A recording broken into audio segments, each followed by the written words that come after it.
नमस्कार। आज आजकल जो सबसे ज़्यादा चर्चा में मुद्दा है वो चीन के द्वारा, बल्कि जो चीन और भारत के सैनिकों में जो स्किर्मिशेस जिसे कहते हैं, छुटपुट लड़ाई हो रही हैं बगैर बारूद के, बगैर तो उनके बारे में बात करते हैं। देखिए, इस बात पे दो राय नहीं हो सकती कि हिंदुस्तान का हर आदमी देशभक्त है। चंद गद्दारों को छोड़ के जो हमेशा पैदा होते हैं, और 140 करोड़ में अगर 10, 20, 50 है तो उससे फर्क नहीं पड़ता देश को। कोई राजनीतिक दल कभी भी देश से गद्दारी के बारे में नहीं सोच सकता। हर एक को अपनी सरहदों से प्यार है। अपनी सरहदों की रक्षा के लिए याद कीजिए सन 1962 में लोगों ने किस तरह से अपने आभूषण, अपना स्वर्ण, जो कुछ था दान कर दिया था। सन 65 की लड़ाई, सन 71 की लड़ाई, नाथुला की लड़ाई, जहां पे चीन के 350 सैनिक इंदिरा जी के समय में भून के रख दिए गए थे। जब बगैर डरे चीन की बगैर परवाह किए, बगैर अमेरिका जैसे शक्तिशाली देश की जो खुल के पाकिस्तान के साथ था, उससे बगैर डरे, बगैर चीन से डरे, बगैर किसी की मदद के सन 71 में पाकिस्तान के टुकड़े कर दिए। क्या उनको आप गद्दार कहेंगे? या गद्दार वो हैं जो उन्हें गद्दार कह रहे हैं? अपने राजनीतिक स्वार्थों के लिए आप किसी को गद्दार नहीं कहेंगे। अगर गद्दार उन्हें कहते हैं जिन्होंने देश के लिए कुर्बानियां दी हैं, तो कहीं ना कहीं आप लोग की सोच पे गद्दारी है, देश पे नहीं, सोच पे गद्दारी है। अब ये मामला जो आ रहा है, पहले झड़प हुई जिसमें हमारे 40 जवान जो हैं, या 20 जितने भी हैं, जो गवर्नमेंट कहती है मानना पड़ता है, उनका वीरतापूर्वक लड़ते हुए वीरगति उन्होंने प्राप्त की, बगैर चीन से डरे हुए। और आंकड़े भिन्न होंगे, लेकिन चीन के लोग भी वहां मरे थे और डट के मुकाबला किया गया था। अब दोबारा हुआ है, झगड़े हुए हैं। कोई नहीं मना कर सकते 9 दिसंबर को चीन और भारत के सैनिकों के बीच में मल्ल युद्ध जैसी स्थिति आई है। उस पर कुछ लोग घायल भी हुए हैं, अस्पताल में भर्ती हैं। गनीमत है कि किसी को गंभीर चोट नहीं आई, घातक चोट नहीं आई। अभी जो मुद्दा है, देश की सुरक्षा का मामला है। हम पाकिस्तान करते रहते हैं, चीन का जिक्र नहीं करते। हमने पाकिस्तान का पानी बंद करने के लिए कहा था, क्या आज तक बंद हुआ?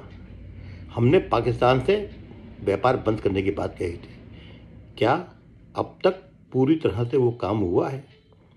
चीन के पास अगर पैसे आ रहे हैं तो उसे हम दे रहे हैं, हमारी सरकार दे रही है। इस देश के टैक्स देने वाले लोगों के पैसे जा रहे हैं चीन के पास, क्योंकि वहां से आयात होता है। हम लोग बिल्कुल दिव्यांग हो गए हैं। बगैर चीन के पुर्जों के हम लोग कुछ नहीं कर पा रहे। जितनी गाड़ियां बन रही हैं यहाँ पे ना, कुछ में तो चिप्स आती है खाली, लेकिन कई गाड़ी ऐसी हैं जिनके पूरा किट वहीं से आती है, यहाँ असेंबलिंग होती है। मैं दुनिया जानती है नाम उसका, इसलिए हम बताएंगे नहीं, लेकिन वो गाड़ी रिपेयर नहीं हो सकती। चीनी सामान की तरह वो खराब हो जाती है। दिवाली में मूर्तियां तक हमारे वहां से आ रही हैं। कोई आवाज लगा रहा है? अगर आज कांग्रेस की या किसी और दल की सरकार होती तो लोग आ जाते सड़कों पे, एक दल के खास जो अंग्रेजों के साथ थे,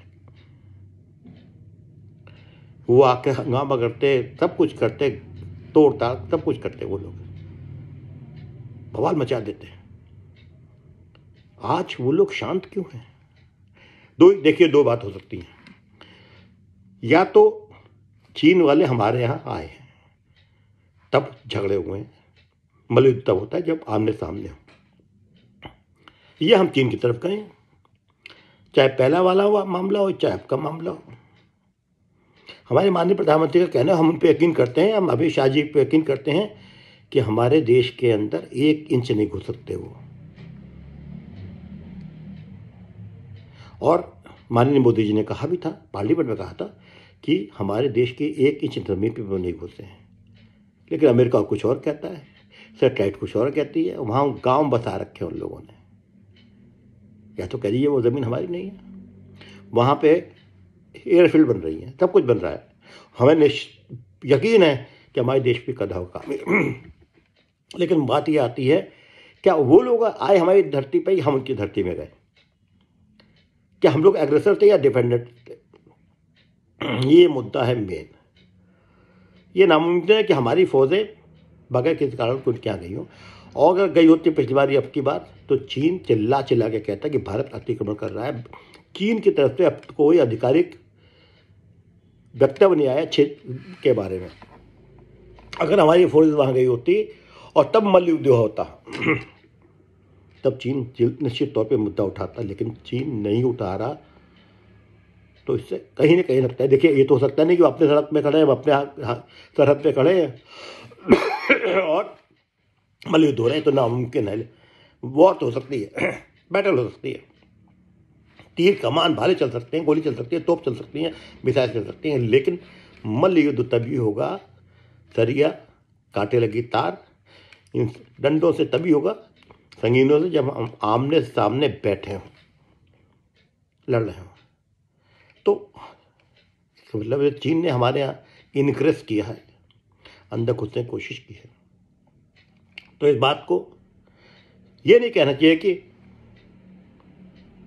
वो हमारे 1 इंच जमीन पे नहीं आए, अंदर नहीं आए। ये कहना चाहिए सरकार वक्तव्य दे, क्यों नहीं देता स्टेटमेंट? जो बात नहीं बताओगे उससे शंकाएं उत्पन्न होती हैं, नुकसान होता है सरकार का। और पूरा देश खड़ा है सरकार के साथ। बार बार सेना के आर्मी घुस जाना, बार बार नेहरू जी को गाली दे देना, बार बार राहुल गांधी के चंदे आ गए। चंदे हर एक कोई ले रहा है, कहाँ से ले रहा है सबको पता है, क्या हो रहा है देश में सबको पता है, कैसे विधायक बिक रहे हैं सबको पता है, चुनाव में पैसा कैसे खर्च हो रहा है, कौन पार्टी कितना कर रही है सबको पता है, किसके यहाँ शौले आती हैं पाकिस्तान से, किसके यहाँ आम आते हैं सबको पता है। व्यापार अब तक बंद नहीं हुआ, ना चीन से ना पाकिस्तान से। पाकिस्तान को हम आज तक आतंकवादी देश घोषित न कर पाए, बल्कि उल्टा यूएनएससी जहाँ के हम अध्यक्षता कर रहे थे, वहाँ पे भी आतंकवादियों वाले जगह भी मदद करने वाली बात का बिल पास हो चुका है हमारे रहते हुए।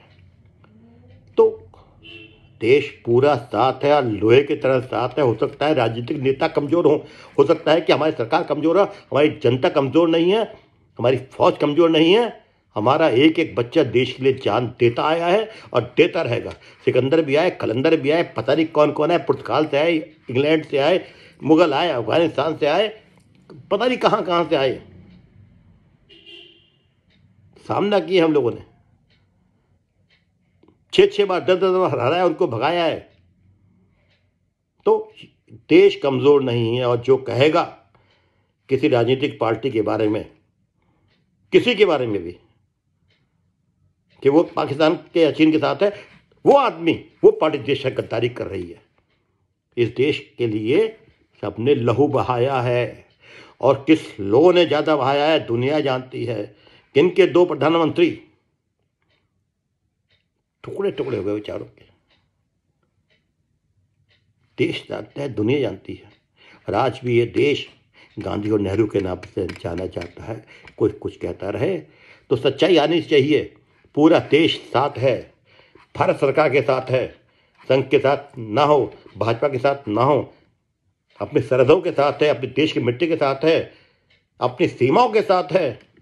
और उसके लिए हर आदमी हर कुर्बानी देने के लिए तैयार है। यहाँ पे 140 करोड़ भगत सिंह हैं, 140 अशफाकुल्ला खान हैं, 140 करोड़ बिस्मिल हैं, 140 करोड़ खुदीराम बोस हैं, 140 करोड़ नेताजी सुभाष चंद्र बोस हैं।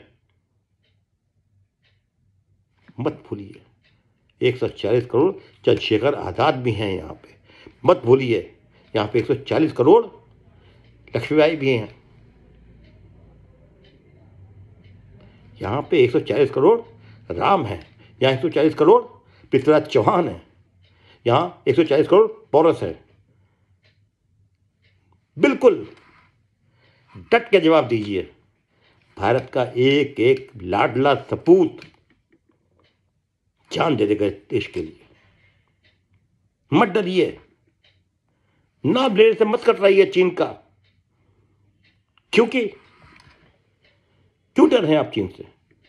क्या औकात है उसके हमारे सामने? हमारे सैनिकों ने 303 की गोलियों से, बंदूकों से रोका था जब उनके पास असॉल्ट राइफल थी 1962 में। नाथुला में हम वी स्टूड नोवेयर। सन 62 की स्थिति दूसरी थी। उस समय देश के पास रोटी तक नहीं खाने को।